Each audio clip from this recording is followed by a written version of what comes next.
Hello, good morning, everybody. My name is Ben, and today I will be presenting our work entitled Learning Not Cheating. AI assistance can enhance rather than hinder skill development. This is joint work with Angela Duckworth, Todd Rogers, Dan Goldstein, and Lyle Unger. And I'm excited to hear what you think about this. So, as Eric was saying in the first talk, we already know now in 2025 that when people use AI, they get increases in performance. They are more productive, they do better work, regardless of whether it's customer service or some other kind of task. What we don't know much about is what happens in terms of longer-term skill development and learning. And this is sort of exemplified by this case that I'm going to show here, where New York City public schools banned ChatGPT from all of their networks because of this worry that AI was going to harm learning. But right after, they reverted this ban, right? And this was mostly done, sort of highlights the need for science to guide these policy decisions. So here's what I'm going to present today. I'm going to present data from 3 studies. The first study is a forecasting study in which we showed participants our design and asked them to predict the results of them. Study 2 is the main random assignment study where we see whether AI actually harms or helps learning. And study 3 is a follow-up study that hints at what is the mechanism that explains these findings. So for study 1, we recruited 150 prolific participants, and they saw the 3 conditions of our main study. And they predicted which of these conditions was going to lead to the most learning. The 3 conditions that we're going to have in our main study are no practice, practice without AI, or practice with AI where copying and pasting is allowed. And these 2 are the main conditions that we want to compare against, right? Practicing on your own versus practicing with AI, which is going to lead to more learning.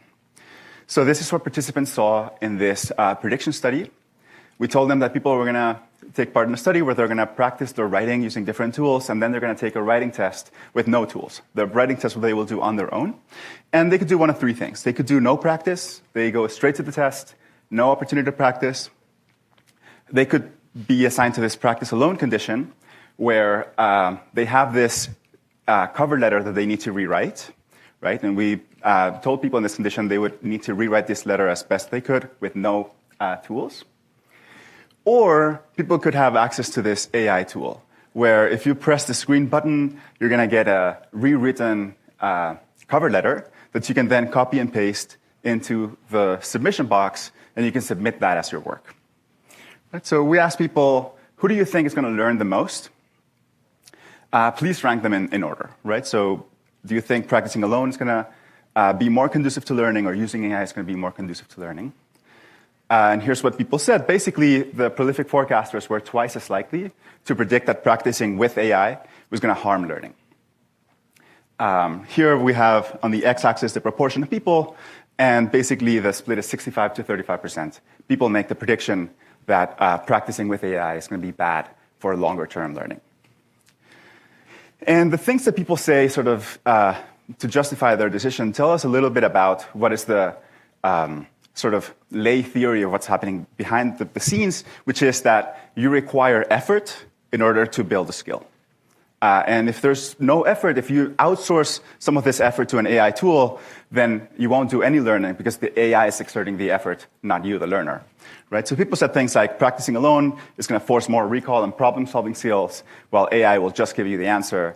And when you use AI, you don't really do much of the work, so then you don't learn. AI impedes learning process because it's the easy way. Right? So now let's see what actually happens when we run this study with 2,002 prolific participants assigned to do this writing task. So let me walk you through the design. It's a little bit involved. So we start with a pretest and a questionnaire. Right? So the moment you start the study, we ask you to rewrite this letter as best as you can in 2 minutes. And that's going to serve as a baseline level of writing skill that we have for every participant. Then they're going to complete a lesson. Right? We're going to teach them what is the kind of writing that we hope that they will learn during this session. And these principles come from our co-author's book, Writing for Busy Readers. And we highlight 5 different writing principles.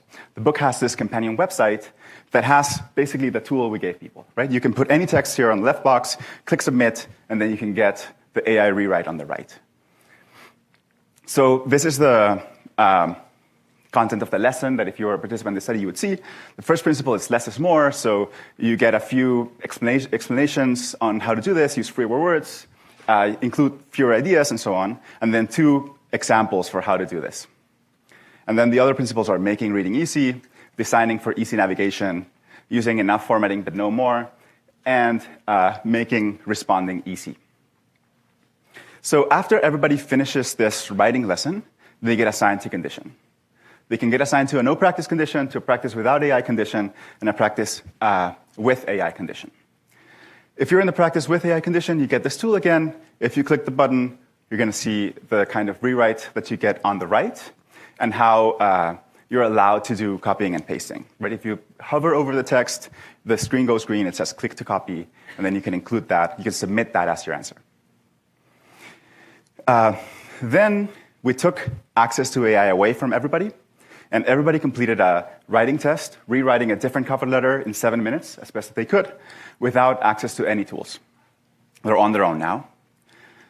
This is how this looks like. So they have 7 minutes to do the best they can in writing this cover letter. They do an exit questionnaire where we ask them about how much effort they expended, and a bunch of other questionnaire, some other questions, like whether they wanted to see feedback on their writing and so on. And then we wait a day, and the next day we bring everybody back, and we ask them to do another test without access to AI again, to see if the effects will last for at least a day. So now we have a bunch of writing samples from everybody in the study, right? And we need to measure how good their writing is.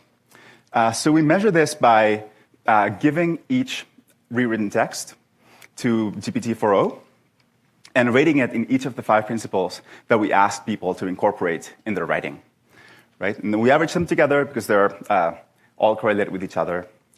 And we validate these AI ratings against human ratings, right? So the human ratings correlate with the computer ratings pretty much in the same ballpark as how well 2 independent coders agree with each other. Right? So we have pretty good evidence of validity that this AI ratings would match what humans would do from rating these texts. So the first thing we see, as you could expect, is that practicing with AI is less effortful. Right? We look at effort in 3 ways. We ask people how much effort they expended during this practice session. But we also measure how long they spend on the page and how many keystrokes they're putting in while they're working. Right? So they're accumulating fewer keystrokes. They're typing less. However, sort of what people in the prediction study were expecting, and honestly what we were expecting as well in the beginning, is that people were just going to copy and paste. And that should take about 10 seconds. You just click the thing, copy, paste, submit. That is not what people are doing, right? They're spending actually, people in the AI condition are spending about 4 minutes. So that is more than just copying and pasting. And 95 of participants are actually editing the AI output before submitting their work, right? So they're not just completely copying and pasting the text in and out. Now, let me tell you what happens in terms of the writing quality as we go through the experiment. We start here at baseline, and there's no differences between conditions. Then during practice, people who practice with AI, of course, they submit text that they wrote with AI, and therefore the quality of that text is higher than the quality of the text that people who practiced on their own. That's to be expected, and that's sort of in line with what we see with all of the AI and productivity research that shows that when people use AI to write, they write better, right? However, now we take away everybody's AI, and this is what happens in the test. When you take the AI away from people who had practiced with AI outperform those who had practiced without it and those who had done no practice at all, right? When we come back a day later, the effects persist, right? And they are almost really not, we don't see a lot of attenuation in the effect size. Now, we also want to see whether these differences in writing, are they important? Are they consequential at all? So we asked people to imagine they're hiring someone, and we showed them side by side cover letters from two conditions, and we asked them, who would you hire? Would you give an interview to the person on the left or to the person on the right? Right? And we ran a bunch of comparisons from an independent sample of prolific workers. And what we find is that participants who had practiced with AI are more likely to be offered a hypothetical job interview. Right? So here we have on the y-axis, we have the percentage of quote-unquote battles that the condition wins. And we find that practicing with AI tends to beat the other two conditions significantly. Now, when we go back and read the things that people said in the first study, the prediction study, we see that some people sort of favored AI and thought that AI could help. And this person said this: I feel that AI, while flawed, may provide a slight advantage to solo practice because you might gain some insights that you would have not generated independently. Right? To see then maybe what is going on and how are people benefiting from AI, we tried another study, a follow-up study, to hint at what is the mechanism behind these findings. And what we did was we swapped the no practice condition with a condition where participants would just see an AI example. Right? So you get the same AI tool as before, but you cannot edit its output. Right? So you see the text, and then you click the green button, you get a rewrite, but you're not allowed to change the output. You don't need to submit anything. You're just seeing a really high-quality AI-generated example. So here's the example you could get, right? And then you continue. There's nothing else to do. As you would expect, just seeing an AI example is even less effortful than practicing with or without AI, right? There's less practice time, of course. There's no keystrokes at all because you're just seeing the example and then continuing. And subjectively, it also feels like less effort. However, what happens to learning? Again, there's no difference at baseline. During practice, we see that people who have access to AI submit better work. During the test, seeing the AI example is just as good as having practiced with AI. Right? Again, we follow people a day later, and the results hold. Again, we do the pairwise comparisons to try to see who would get more interviews. And people who either practiced with AI or saw AI examples beat those who had practiced without AI. And again, there's no differences between practicing with AI or just seeing the AI example. So what we think is going on here and what is sort of special about AI-generated examples is that they're personalized, right? They're tailor-made specifically for you, not just a cover letter, but specifically the cover letter you're working on right now, right? We actually looked through Todd's book, and there's many, many examples in that book. There are no examples about cover letters. There's examples about all kinds of things, but no examples about cover letters, right? So part of the magic of AI is that you can get really personalized examples. The second thing is that you get the examples just in time, right? You get them at the exact moment when you know that you're going to sort of need them. And this sort of timely delivery, we think, matters. And it's something that AI can uniquely do. Finally, you might be concerned that there's all this worry about AI confabulation and hallucinations. It could be that the quality of the AI examples is not very good, right? And we find that the AI examples are actually really high quality. So we think that this is the sort of magic of AI examples.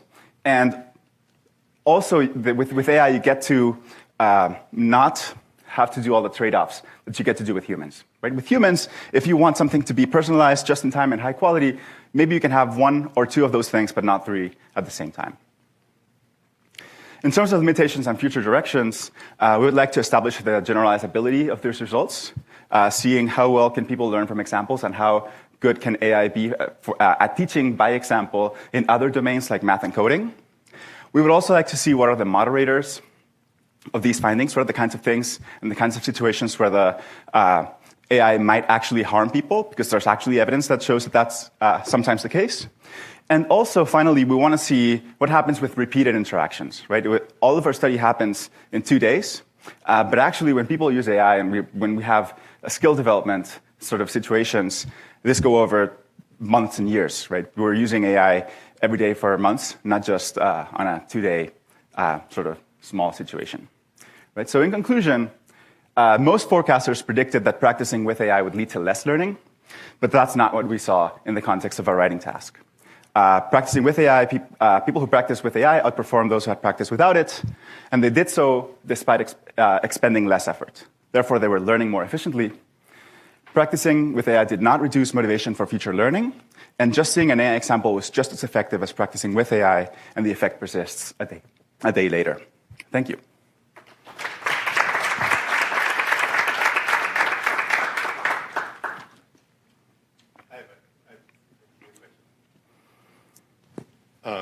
Well, one of the things that people often kind of comment on using AI tools that leads to homogenization of responses, like that, for example, Eric showed that in his first presentation.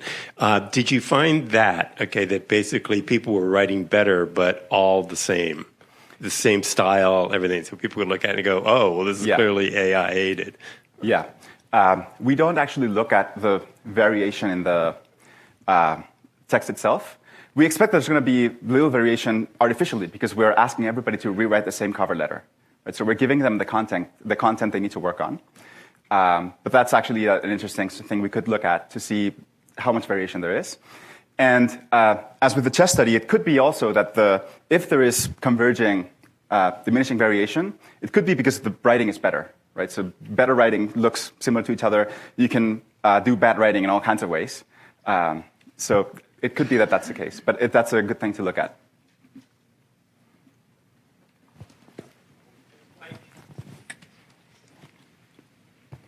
Thank you for this. I run also a few studies with Prolific, so I have a few questions. So one, why did you choose confine working with AI only copy and paste? So there was no interaction. Yeah. You didn't allow any interaction, so why is that? And you seem to mix between productivity and quality. Mm-hmm. They're not the same. No. So previous studies talked about productivity, but not quality. And how did you measure quality here? And did you track how much text did they maintain from AI? Like the Delacroix study, they had all sorts of measures. Yeah. Did you track that? They can't maintain any of the text from AI because during the test, they're working without AI. Right? During the practice, how much? During practice, how much do they keep? Yeah, they keep a lot. This is actually this figure, right? So here on the x-axis, you have the amount of edits, minimal changes, one character changes.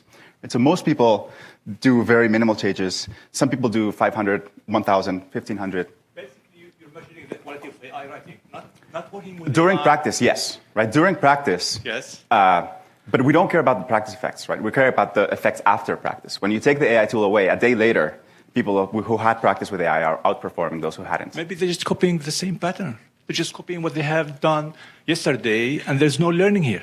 I'm making it more hard on you, but... Yeah, I would argue that is learning, right? If without access to what you did, you can redo it the day later, I'm arguing you are learning some kind of stylistic task. That's a learning that we want, copy and paste. Why? It's unaided a day later. Yeah, they have nowhere to copy from. They're copying from their own brains, right? So it's by definition learning. So if I learn something here and I just copy it tomorrow, is that the sort of learning we want? You can't copy it. Sorry? You can't copy it. Why? Because you're not aided and it's a different kind. No, but I remembered what the style, how it worked, how AI gave me yesterday, and I redo the same thing. That's like if you learn 5 plus 5 in a math classroom, Yeah. 10, and then tomorrow you do 5 plus 5 is 10. You're copying what you did yesterday, but you learn.